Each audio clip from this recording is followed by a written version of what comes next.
જામખંભાળિયા ખાતે સર્વ રોગ નિદાન મેડિકલ કેમ્પનું આયોજન કરવામાં આવ્યું હતું, જેમાં પોલીસ હેડક્વાર્ટર ખાતે પોલીસ જવાનો માટે આ કેમ્પ યોજાયો હતો।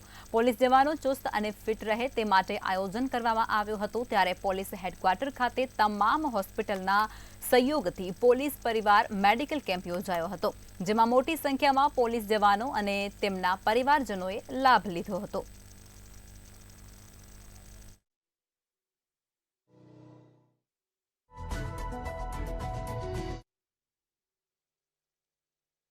આજરોજ અમે અહીંયા દેવભૂમિ દ્વારકા જિલ્લાના હેડક્વાર્ટર ખાતે કોમ્યુનિટી હોલમાં અહીંના જે હેડક્વાર્ટરના અને ખંભાળિયા પોલીસ સ્ટેશનમાં પોલીસ લાઇન છે એ બંને પોલીસ લાઇનના જે પોલીસ મિત્રો છે અમારા એ અને એના જે પરિવારના સભ્યો છે એમની આરોગ્યની સુખાકારીની જાળવણી માટે મેડિકલ ચેકઅપનું અહીંયા આયોજન કરવામાં આવેલ છે।